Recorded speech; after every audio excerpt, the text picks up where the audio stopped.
Welcome to What She Said, the heartbeat of Canadian women's voices, with me, your host, Candace Sampson. Here, we dive deep into the raw, unfiltered stories and triumphs of women from coast to coast. This isn't just a podcast, it's a movement where empowerment and education collide and where mansplaining is shown the door. We're here to celebrate, uplift, and echo you. So get cozy, tune in, and let's embark on this journey together, exploring the rich tapestry of women's lives, their battles and victories, right here on What She Said.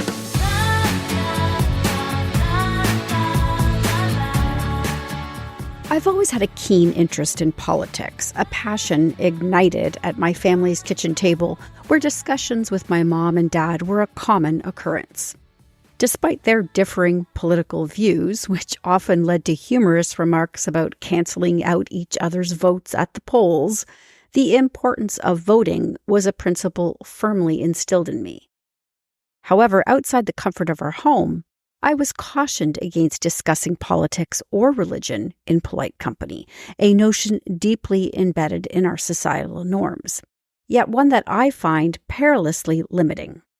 Politics, after all, influences every facet of our lives, from local school boards to the highest offices. It's concerning, then, that despite women constituting 51% of the electorate, only 28% of us felt adequately informed enough to even cast a vote in the last election. This disconnect is alarming, and as echoed by former Prime Minister Kim Campbell, politics is important to women because our very lives depend on it. This is not hyperbole. We need only look at what's happening south of the border right now to see the erosion of women's rights in real time. Engaging in the political arena requires courage, particularly for women. Whether as politicians, pundits, journalists, or informed voters, women are disproportionately targeted with online hate and threats of violence, effectively silencing many and diminishing our significant stake in the political landscape. This is precisely why initiatives like Beyond a Ballot are indispensable.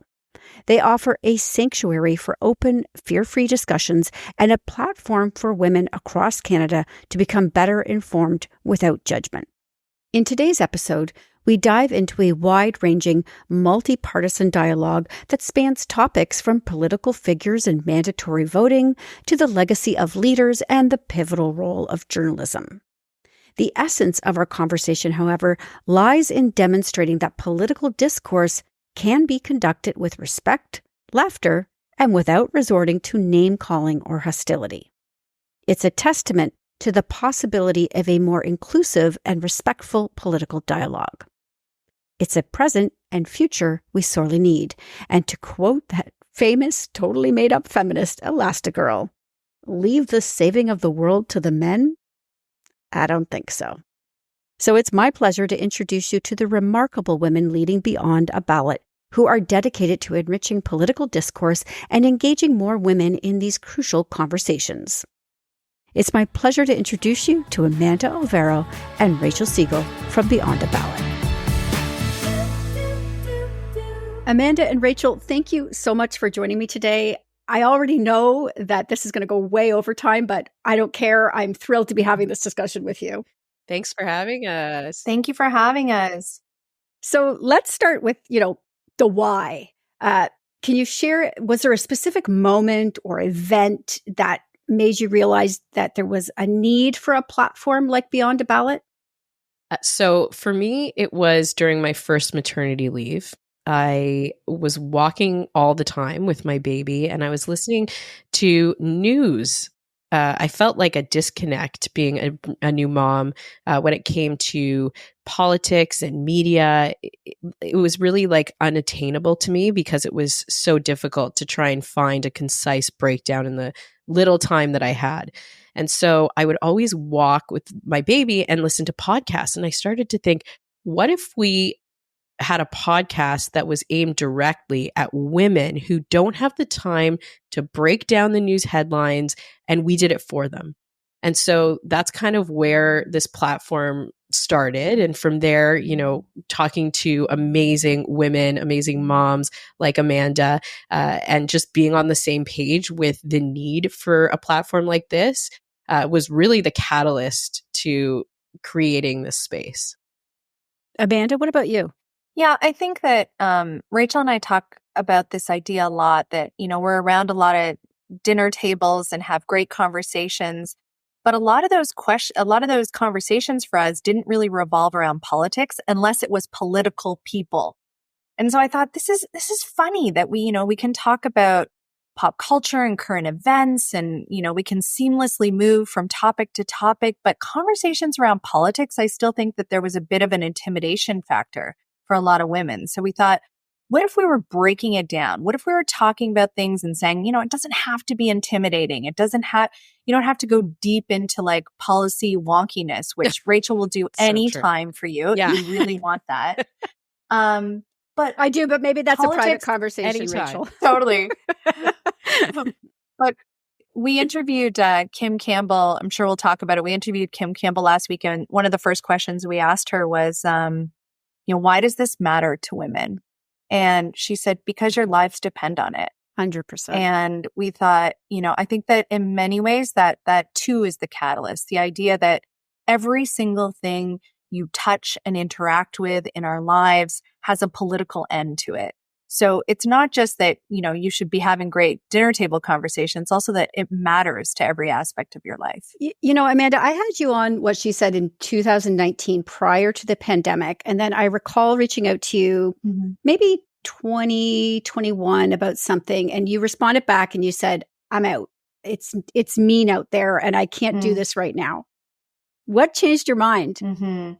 I think for a long time, I had been, really engaged on Twitter. And obviously, Rachael and I are both commentators with CBC. So there's a lot of politics in our lives. And I felt like the political discourse had just taken a nosedive. Like it was so ugly out there. And it still is in so many ways, just really, really nasty dialogue. And I think when I first started talking to Rachael about this platform, this multi-partisan way to have a conversation that strips out all the ugliness. Because I think that's one of the reasons that prevent a lot of women from being involved in politics. They're like, no, thank you. I'm busy, have a lot going on. I'm not going to engage in that.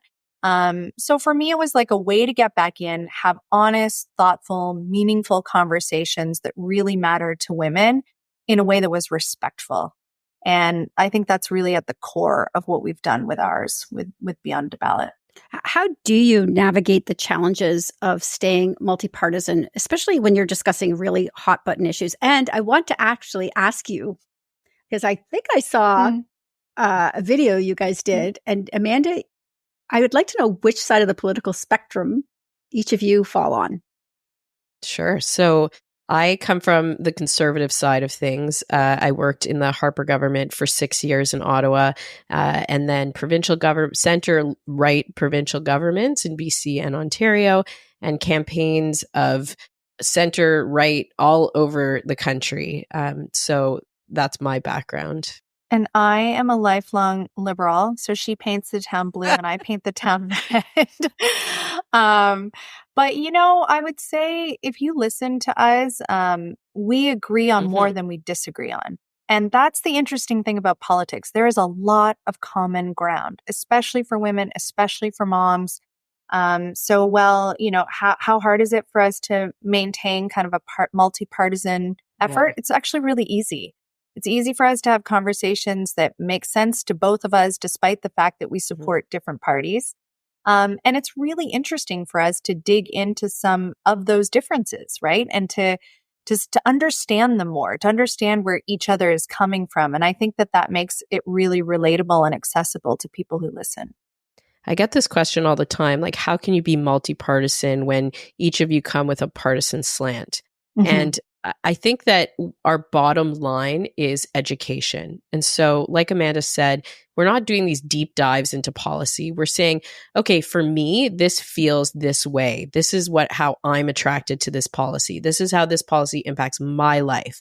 And Amanda's saying the same about her.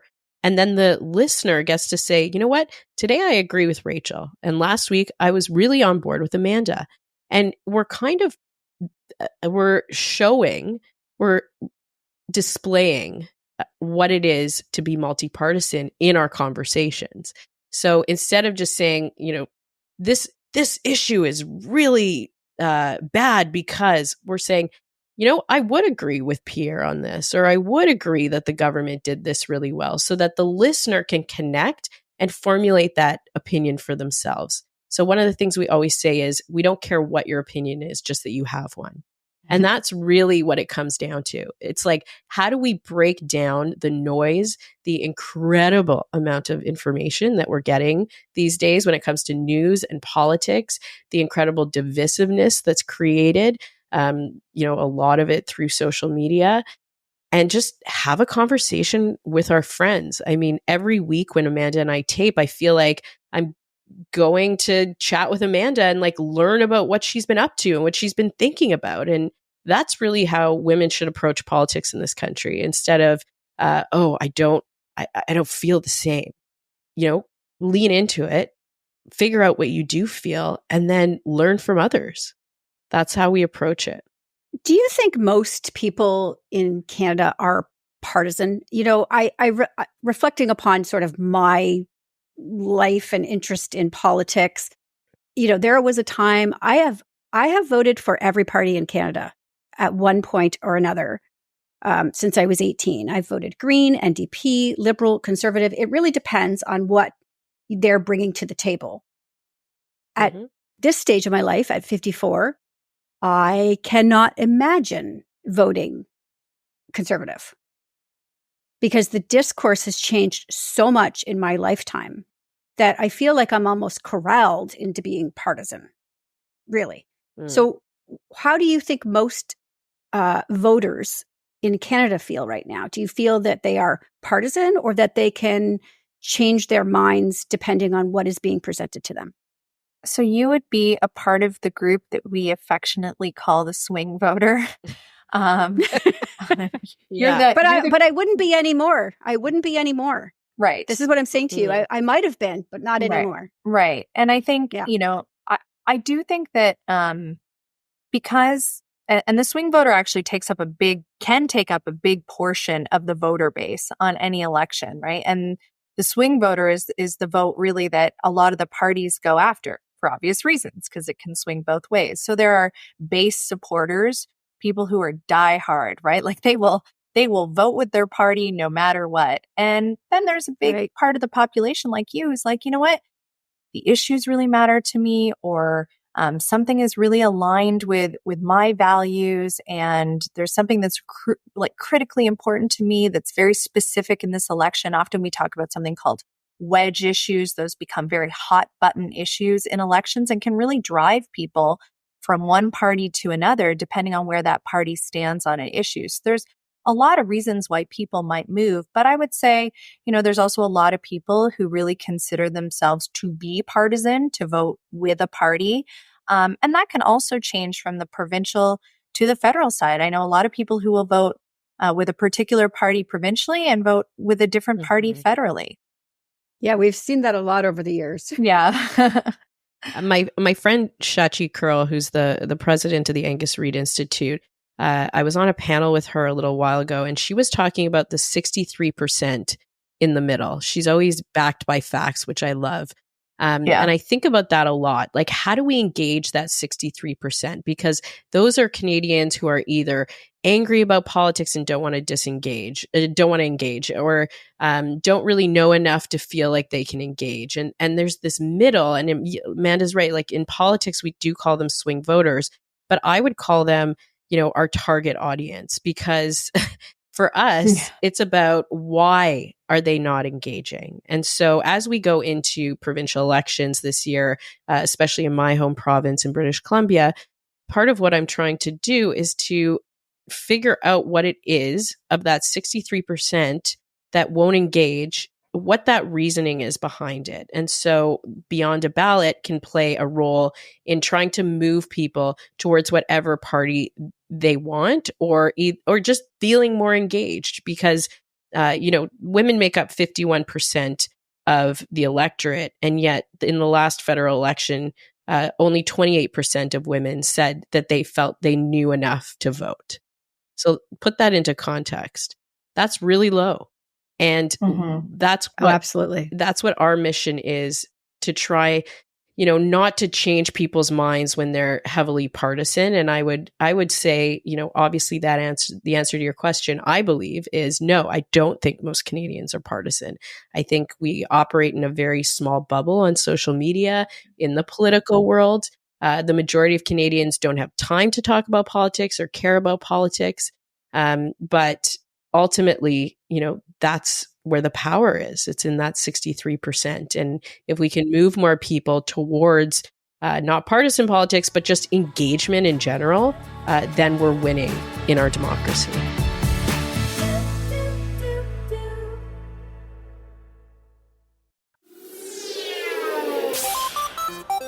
Hi, I'm Steve Yerko. And I'm Tara Sands.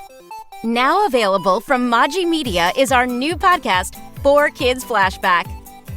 4Kids is the company who brought you the English dub of Pokemon in the late 90s and so many other shows like Yu-Gi-Oh!, Shaman King, Teenage Mutant Ninja Turtles, Kirby, the infamous One Piece dub, and so many more. We'll be talking to the people who worked at 4Kids. Actors, directors, writers, editors, producers, engineers, you get the point. And hopefully get the answers to questions both you and I have about the company. I actually worked there as a voice actor on some of the shows. And I was a kid watching the shows and remember way more than Tara does. And thank God for that. Steve is actually a professional storyboard artist, which gives some really unique insights into anime and animation. Subscribe today wherever you get your podcasts. That's the number 4 Kids Flashback.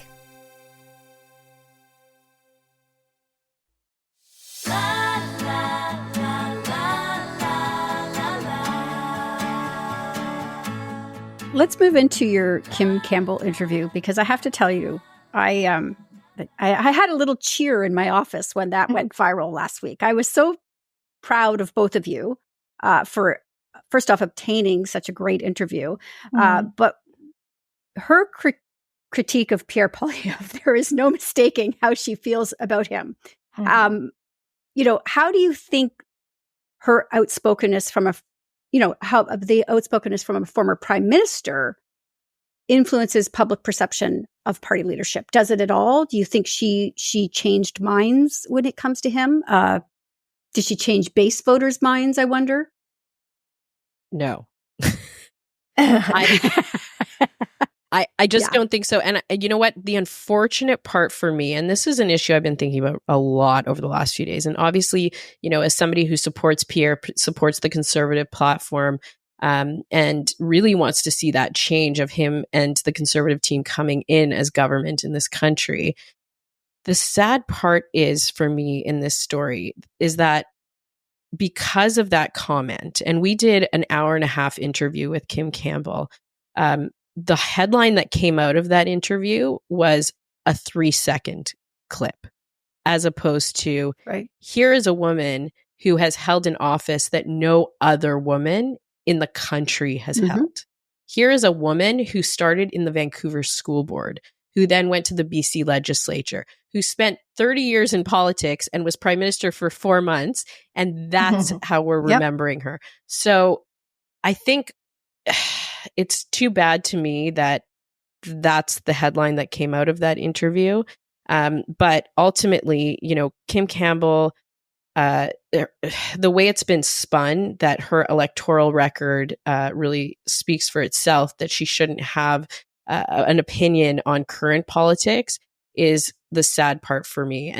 And I really encourage your listeners to go and listen to the entire interview, because like we said, people have different points of view, and we provide a platform for people to come on and tell us their story. And she wanted to include that. But ultimately, if that is what came out of this 1.5-hour interview, is changing people's minds on Pierre Poilievre, then we're in a sad state of affairs, in my opinion. Were there any other surprising revelations or moments during your interview with her that really stick out to you, that you feel maybe should have been more focused on than her opinions on Pierre Poilievre? Yeah, I mean, it's an incredible 90 minutes, and we intentionally produced the entire 90 minutes, which is much longer than any podcast that we put out, because it was so compelling. It was like 90 minutes of listening to one of the most, brilliant women who have served in our country, and who unfortunately is remembered for the only serving as prime minister for 4 months, not the context around why that was. But Right. For me, in many ways, it was really wonderful because it was the opportunity to go through this entire story, which Rachael has highlighted, to get a sense of somebody who really fought their way up through at a time when not a lot of women were doing that, right? Fought her way through the ranks to the highest office you can serve. And still, it's been 30 years since she stood in that office, and we haven't been able to replicate that again. We haven't had another woman who's standing in the wings, about to take that seat. And so we asked her a lot of questions about that. Like, are you surprised by that? How should women engage? Why aren't we? And I think that some of her, I'm not going to give it away. Go listen to the podcast. Yeah. Some of her answers around that were some of the most moving. She actually moved me to tears in that interview. Yeah. And I was just as stunned when she made the comments about Polyev. I think that it was, an honest moment, a vulnerable moment, frankly, for her. She was very clear that she's not a Conservative Party member anymore, and there's reasons for that. And the reasons for that is about the leadership. This is where Rachael and I will slightly disagree. I actually do think there's something there for women. I think that there's a reason why she doesn't want to be engaged in Conservative Party politics right now, and that other women should consider those reasons. But it wasn't the core of the interview. It was, as Rachael said, it was a smaller moment. I would have actually loved to have taken a deeper dive on that topic. So speaking of, that we haven't been able to replicate this, and there seems to be no woman waiting in the wings, to take over and lead us to victory. Do you see somebody in the parties at present, Rachael on the Conservative side and Amanda on the Liberal side, do you see somebody that you think would be stellar leading their parties that you would really like to just maybe mention right now? I'll go first. I'm going to back Melissa Lantsman, who has been a dear friend of mine for many, many years. And to watch her, we were staffers in Ottawa together, and she's one of the most brilliant communicators that I've seen in this country. To watch her go into an elected role and then be able to change the conversation, the way that politicians are communicating, the way she's talking about policy to millennials, to younger than millennials, and engaging people on policy issues has been an incredible joy to watch that.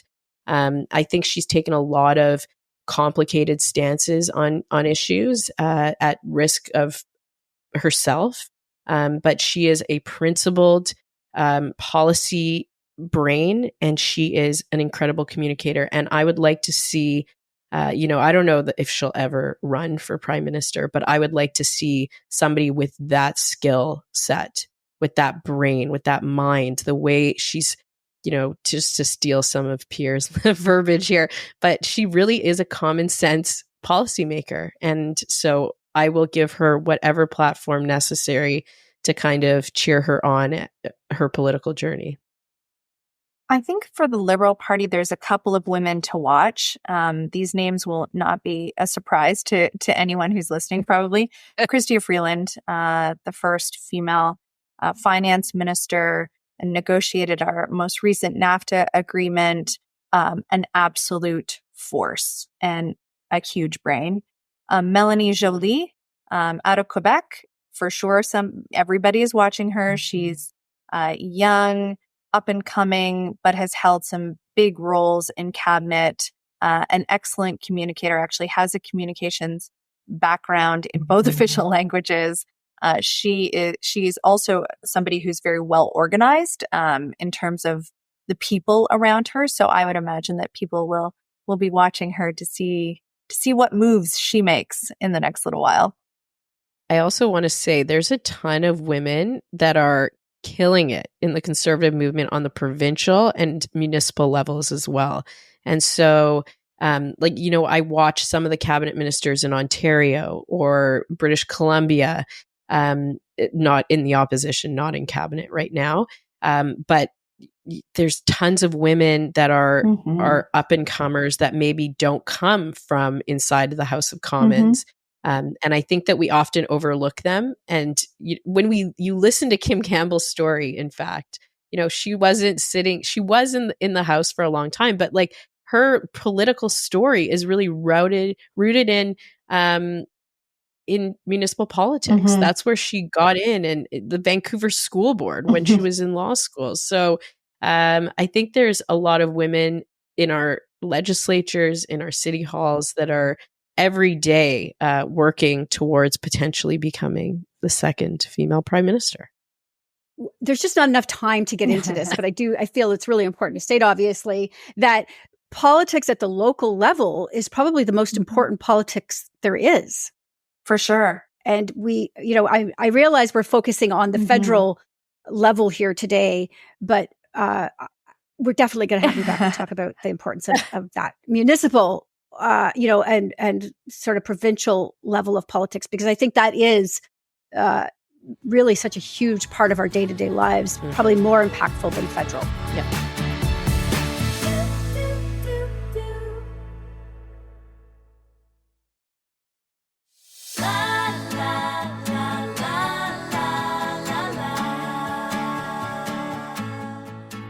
Let's talk about Brian Mulroney, because what aspects of his political legacy do you think are most relevant or instructive for today's politicians? For me, it's about the policy risk that he took.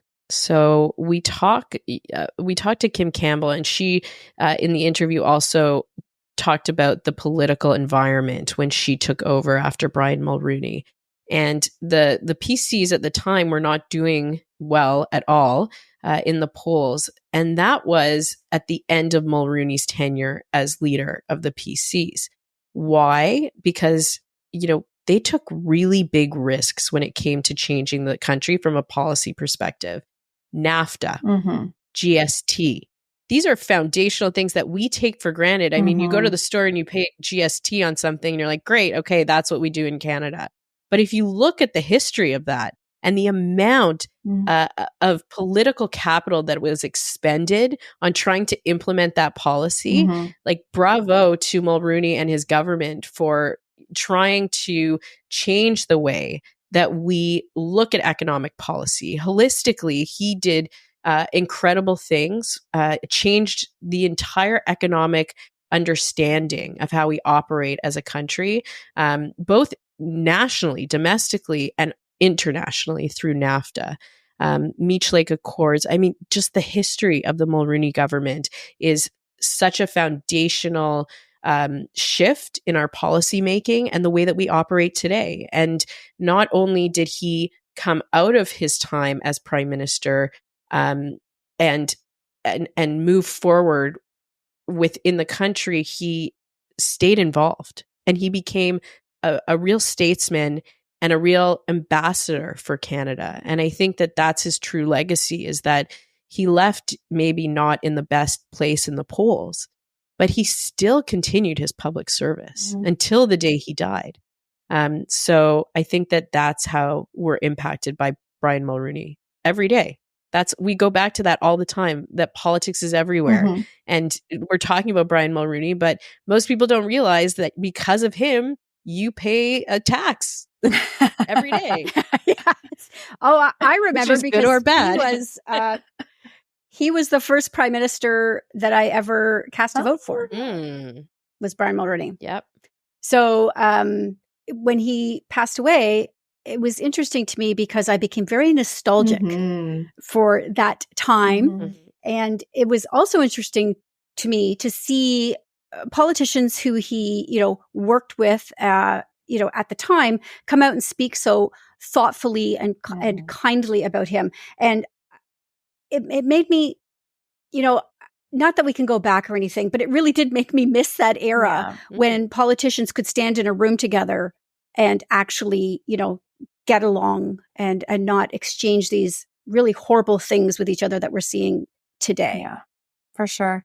It was interesting when he passed, I too was really nostalgic, and I thought, why is this one hitting me so much? And Yeah. part of it, I think, is like, it's the first prime minister that I recall as like a kid or an early teen, right? It's the first one that really comes into my consciousness when I think about somebody whose name I recognize from that, time in my life. But, just to build on Rachel's points for a moment, NAFTA, we just talked about NAFTA, Chrystia Freeland negotiating the last agreement. Think about how instrumental that has been. Not only do we have, an excellent trade relationship with the US, but it's one of the largest in the world. Like, it's incredibly unique from that perspective. So a remarkable accomplishment, but also his views on climate, which I think is also really interesting. The progressive conservatives in some ways, like, look a little more like a liberal party of today. Rachel's going to be like, are you kidding me right now? But no, I agree. But they do, Yeah. And so there's a lot of, when I look back on some of those policies, there's a lot that I really can relate to. And from a values perspective, actually find myself very aligned to. And that's really it was much more of a central type party system then. Like the values were much closely knit together. And then at the end of his reign, that's when we saw parties like Reform come into play. And we started to see much more polarization of the system, I would say. So it's been, his legacy is multi-leveled and varied, but what happened to politics after him is also quite interesting. But also, just to bring it back to what you were talking about, the evolution of your voting pattern. We have to remember, the Conservative Party of John A. Macdonald is not the Conservative Party that we see today.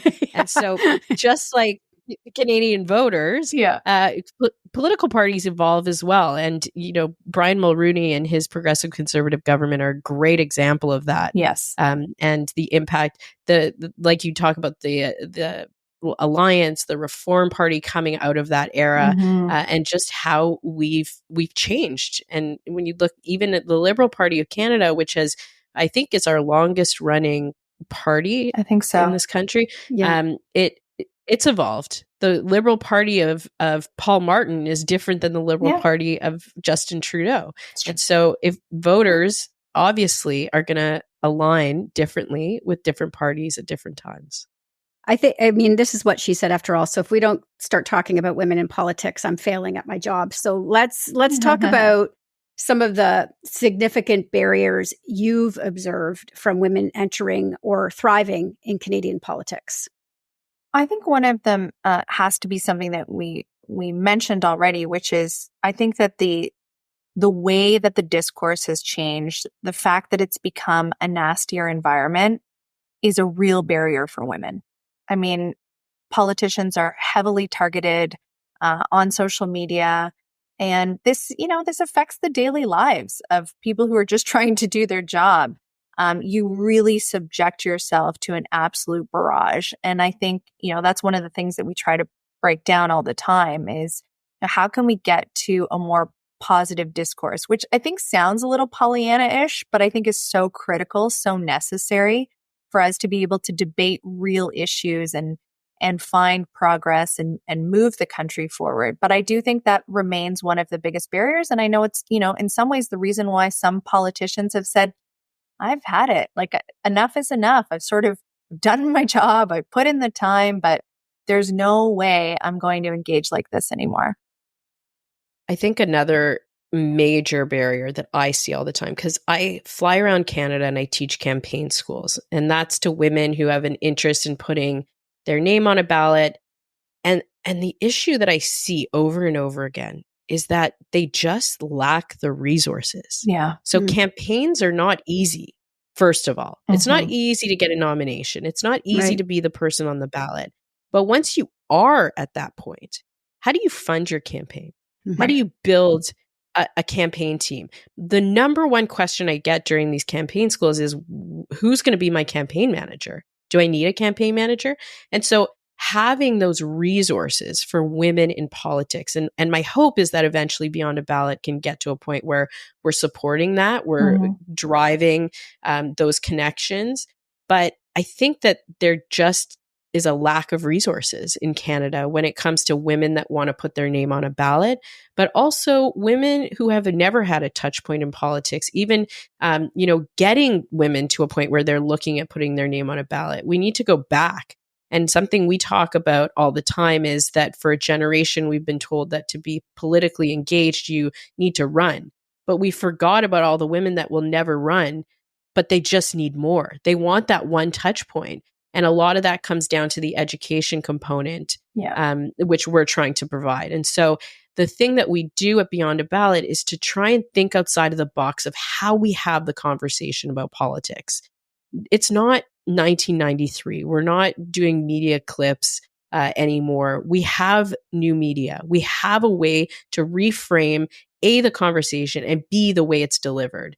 And so like what Amanda and I are trying to do with the podcast, it's like, how do we educate as many people as possible that maybe never had a touch point with politics? If you're a mom of 3 in Surrey, BC, and your day is like packed to the max of 1,000 things to remember, just figuring out why Justin Trudeau is talking about online harm is not really number one on your priority list. But, being in the car with your kids, driving them to school and listening to our podcast where we talk about that issue might just be that one touch point that makes a change in your life. Yeah. And so I think resources for me is what I always come down to when we talk about barriers to political engagement and barriers to putting your name on a ballot. Online harm is a big issue for women in particular looking to get into politics. So what measures, are there practical measures that political parties and institutions could implement to make politics more accessible and safer for women? Well, I think the bill is a starting point, right? To try to deal with some of the online harm, but it's just a starting point. It's like tip of the iceberg. And really it's so challenging because, I know of politicians who don't run their feeds anymore. Their staff and teams run the feeds, and their staff and teams say to them, don't even look. Don't look at the comments. Don't look at you know what I mean? Don't go there. Absolutely. You have important things to do all day long. But that's an unfortunate solution, right? The solution is just don't look. No. We have to deal with actually what's happening. And I think part of it is, I really feel strongly about this. I think women have the ability to collaborate in a way. We know this. We know this in business. We've seen many studies about this. Women know how to collaborate. They know how to get the job done. They're solutions oriented. I think the more women we get involved, the better we'll be at some of this. I genuinely believe that. Is it going to be perfect? No, but I do think that women have a desire to make the conversation better. So the more women we get involved, the more women we have talking about it, listening to podcasts like yours and ours, I think the better. And if we can have healthy conversations and we can model that we can have 2 different points of view about politics, but we can have a healthy discussion about it. Rachael and I are never, throwing mud at each other. We have a very reasonable, healthy conversation about things that we disagree on. The more we model that, especially to younger men and women who are coming up the pipelines, hopefully the better informed they'll be about the choices they make when they're corresponding with each other over social media.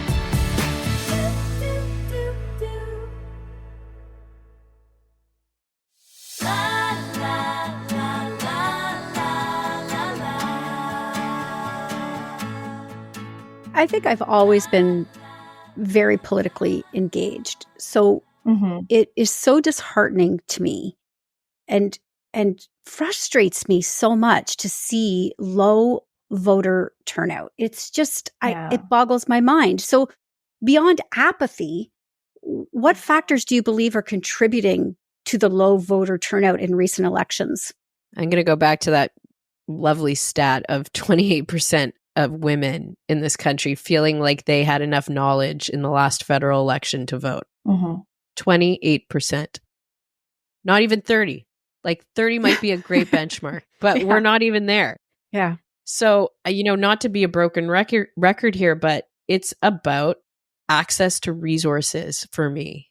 If you go to the polls and you hear in the media, Justin Trudeau's polling numbers are not great.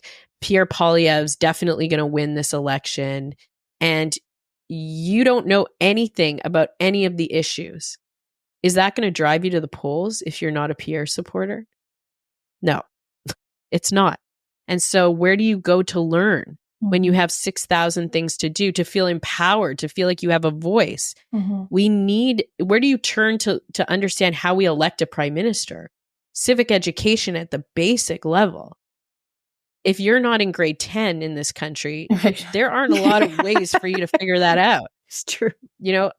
To talk about Beyond a Ballot's mission, like we're trying to put together an education portal where women can watch a 4-minute video on how you elect a prime minister, because that's what we need right now. We need innovative ways of having those conversations without making people feel bad for not knowing about it. We're picking up the slack that our education system is missing in adulthood in this country, by allowing for people to feel that they have a place to turn to learn more.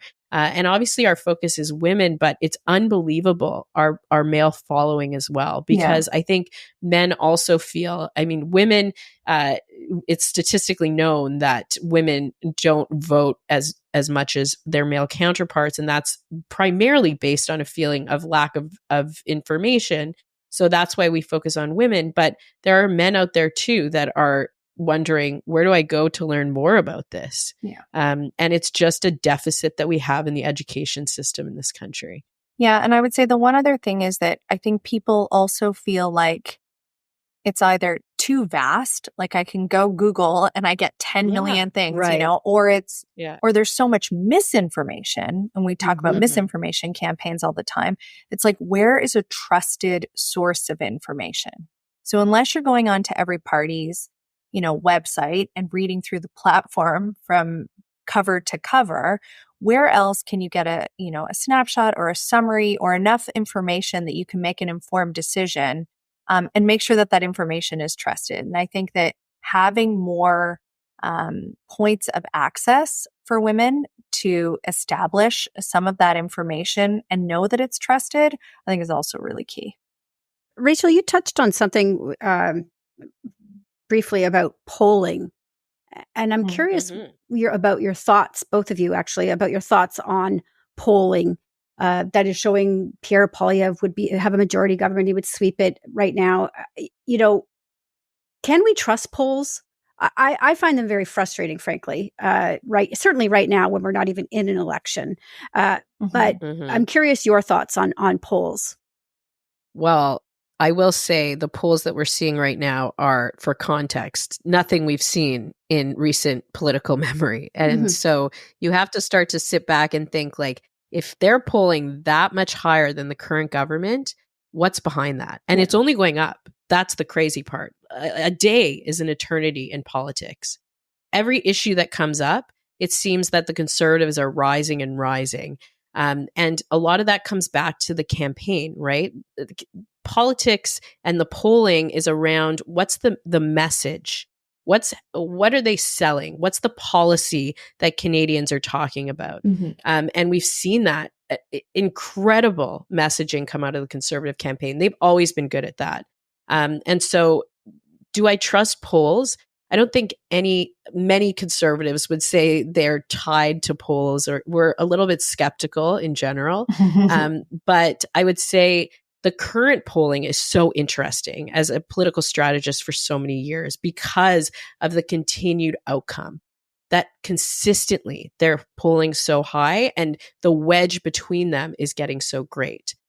When I work with female politicians, do I tell them what the polls are or that they should be looking at them?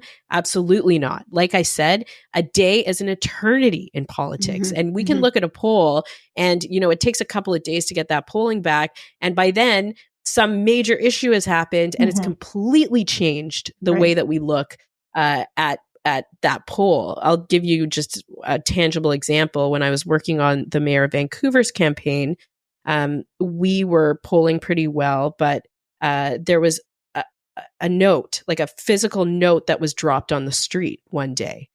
And it was something, I don't remember the exact issue, but it was something that was detrimental to the sitting mayor at the time. And we saw, even a day after that, our polling go way up. And that was because somebody dropped a note on the street and a reporter picked it up and published it. So you never know what's going to happen in politics. But so polls, I'm usually skeptical. But again, these current ones are pretty historic, I would say. Amanda's going to disagree. No, I actually totally agree. But I think, polls are interesting because polls are done, they drive headlines, right? And those and they have a little bit of the effect of, the poll it's a bit of a snowball. So the poll comes out, the polls continue to come out, media continue to write about this rise in the polls of the Conservative Party. That creates a sense of momentum. So it's a bit of like a self-fulfilling prophecy in some ways. Well, that's what I'm wondering. How much does it drive voter behavior? For sure. It totally drives voter behavior. It's the reason why there are polls in many ways. But we're way, way, way far out, hopefully, from an election. And a lot can change. And then hopefully, fingers crossed, guys. Never know. But I think we, for sure, campaigns can change on a dime. And we've seen this before. When Trudeau was elected in 2015, remember he went into that election in third place. And the table was turned dramatically. So anything can happen between now and then. I totally agree with Rachael. But in some ways, polls are meant to facilitate headlines. They give us fodder when we're talking about our stuff on TV or on podcasts. But I don't pay a lot of attention to polls till we get to the end game. We've seen so many examples of polls being wrong. Oh, yeah. Like, sorry to all the absolutely. pollsters that are in the business, but honestly, one of the things that we ask on our podcast to a lot of women, I'm thinking of specifically, Miriam Monsef and Lisa Raitt we had on to talk about going from cabinet to losing their seats. And we said to both of them, like, the night of the election, did you know that you were going to lose this seat? And, both of them said we were bracing for it. But we didn't know specifically. And that's because politics changes so quickly. Yeah. And so you can see a poll on election day that you're out of there. And the next thing you know, you're winning. So you just never know. You never know. Are there any global examples of voter engagement strategies that you think could be effectively adapted for Canada? There are some countries who actually voting's mandatory. Mandatory, yeah. Yeah, mandatory voting, online voting. There's for sure examples of, sometimes we're very engaged, but getting people out to an actual polling station can be tricky on election day. So, maybe there's an opportunity for us to look at some of those factors in order to drive a higher rate of engagement. I don't know, Rachael, do you have any? Mandatory voting offends me very much. Well, it seems anti-democratic to make it mandatory, doesn't it? Exactly. Yes. And we see these countries where they have to have these stamps on their hands, and like you can see whether or not somebody's voted because the ink will stay on for 24 hours. And just to think of the government imposing that onto its citizens, for me, is like unbelievable. What I would put the people that I would blame for lack of voter engagement is really, again, our education system and making democracy attainable in this country. We have to take it on ourselves to encourage people, to engage people, to get people out there and feel motivated. And we're currently, we have a political party system, and the parties need to take it on themselves to talk about policies that matter and get people out, and not, again, to, toot Pierre's horn here, but we see these rallies that are just unbelievable. People that have never engaged in politics are coming to see him in droves. He was in, was it Etobicoke last week? Or Scarborough, it's outside of Toronto. And the room was packed with thousands and thousands of people coming to hear a conservative message. When have we seen that recently? And so again, that onus is on the parties to be talking to Canadians about solutions to policies, and it's on them to get people out to vote. Is it on the government? I mean, my partisan stripes are showing here, but no, I don't think the government should impose mandatory voting. Sorry to get so passionate there. Let's talk about media, because we're both obviously we're in media, but media has evolved over the years in a big way, and there are a lot of accusations of bias. How do you navigate the challenge of providing balanced reporting on political issues? Is there such a thing as balanced reporting anymore? I think there is.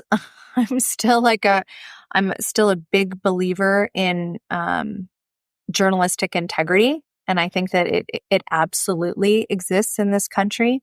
I think that the challenge is that there are organizations that are extremely partisan, that have an agenda, that are putting a sign in the window that they are a news agency. You take like a Rebel News, for instance, and that's, in my view, Rebel News doesn't like me anyway, so I'm more than happy to say this. That's not news. That's like a propaganda machine. So I think that the big concern around news media versus organizations that pretend to be news media but just have a partisan agenda is that people have to sift through the BS to figure out what is real and what is not, right? Or they have to understand that there is a misinformation campaign, and they have to be able to navigate that. And I think that that's extremely challenging. I also think when you have politicians, like Donald Trump, who go out on the daily talking about fake news, they're imposing a view on people that makes them both reluctant and I think also makes them skeptical of legitimate news organizations. That too is a challenge. But Polyev is doing that too. Polyev is doing that too right now. He is challenging journalists, pushing back at them. And I totally disagree with that. It actually infuriates me when he does that. So, but people seem to be loving it for some reason. And I don't know why that is. Well, I think there are two things that I would say about Polyev's success right now. I think one of them is a very focused communication strategy. Say one thing, say it really well, say it over and over again, and it's going to penetrate. And the Conservative Party has always been very good at that, and they're really showing off right now. Like they're extremely good at making things very relatable to people. They're also very good at tapping into people's anger and anxiety in the moment and mirroring it back to them. This is the issue that I have with the party at the moment, is that, they're shoring up this campaign of anger. And I think that it's very divisive. I think it's extremely concerning. And I do think in many ways it mirrors some of the Republican efforts. But it has traction, and it has traction because Canadians are unhappy. Definitely feels like a change time, right? And we've seen this many, many times in political history, especially when governments have, have had a long run.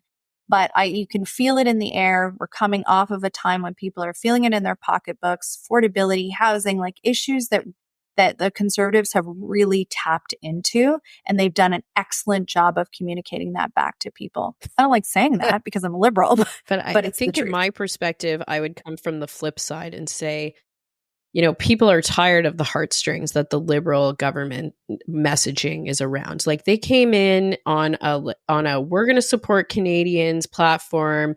We have heart. The Conservatives don't. And now, what is it? 8 years later, people can't afford groceries. People can't afford rent. People are generally upset. The anxiety is not what the Conservatives are placing in them.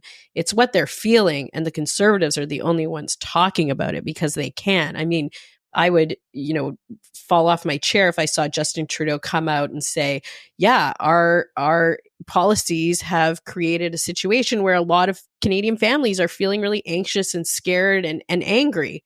But the role of the opposition in this country is to hold the government's feet to the fire and to be that echo chamber of what Canadians are feeling. And so from my side, from what I'm seeing, it's not that they're creating this hysteria in Canada. It's that this hysteria is existing at the grocery stores and the food bank lineups and in our schools and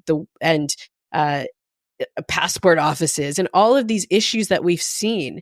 And the Conservatives are just doing a really good job of narrowing in on what those anxieties are. So I think, this is a prime example of how you can look at one issue from two sides.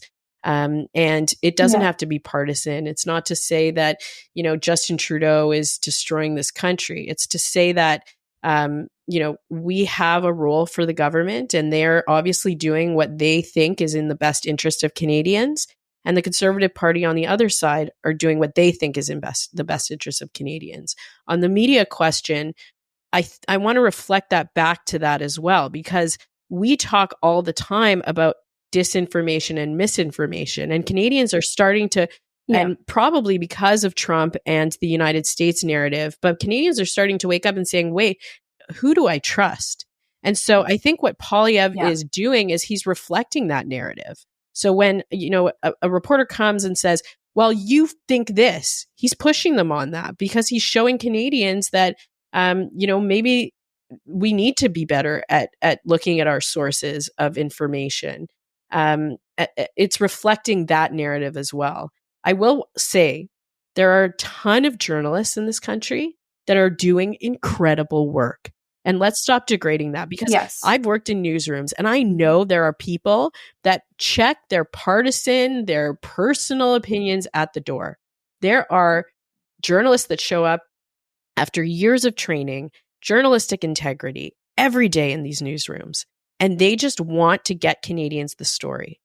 And they want to do it professionally and well. And so, yes, we have a big problem when it comes to media in this country, but we can't forget about those. And we talk to a lot of those people. We've had them on the podcast. We have them coming on the podcast that are doing the right thing when it comes to documenting their stories.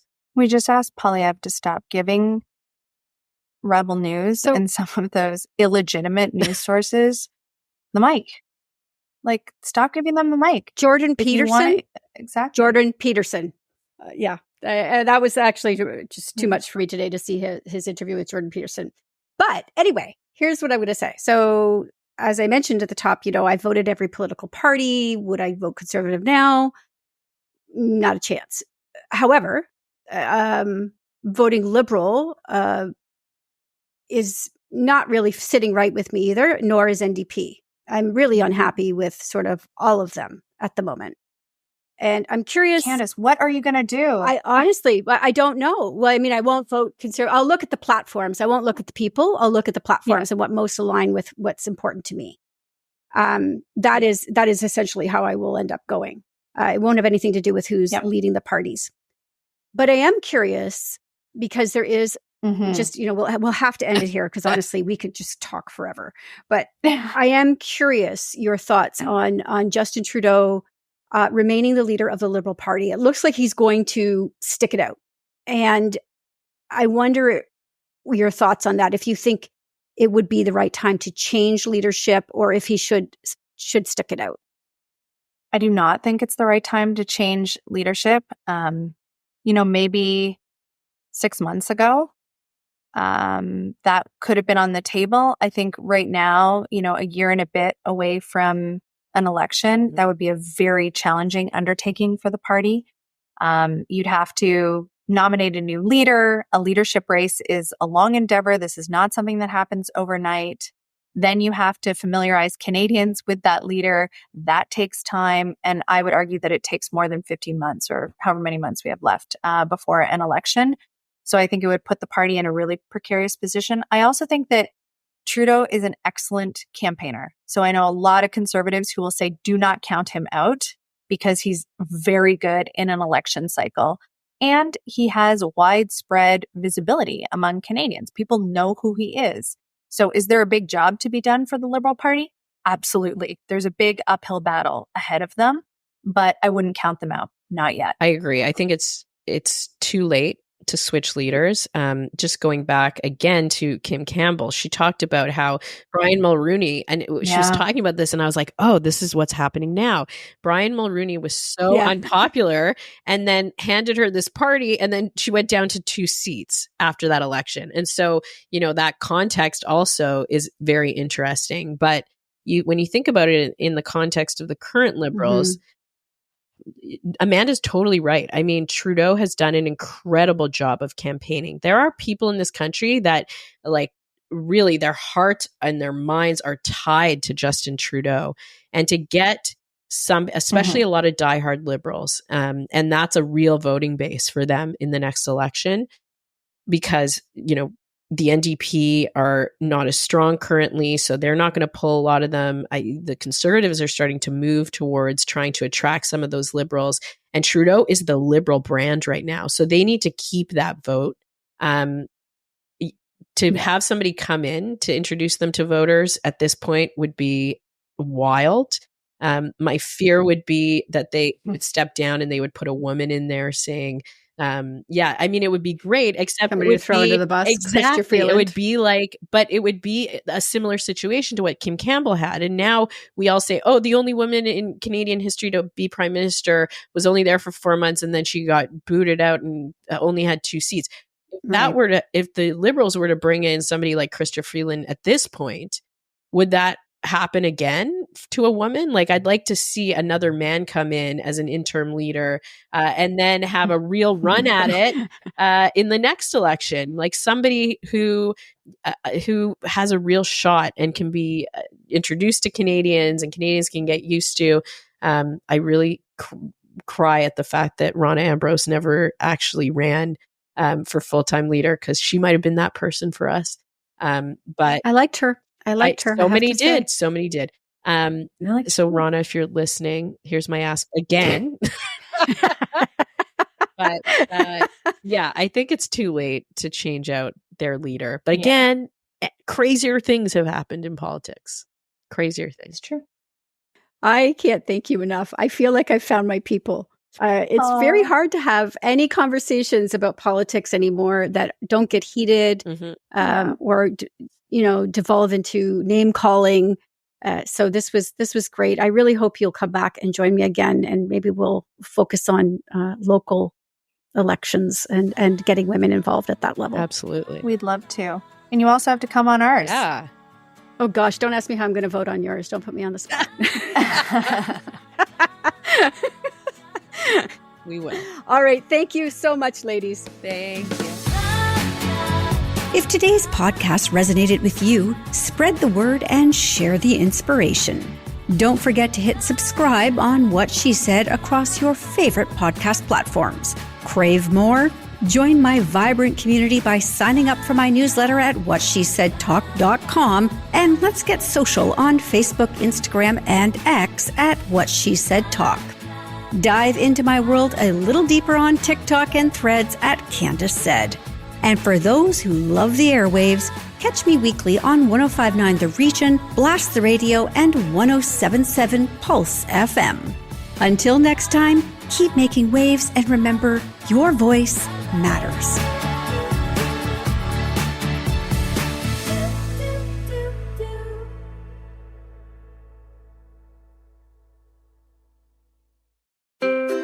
What happens when we play outside?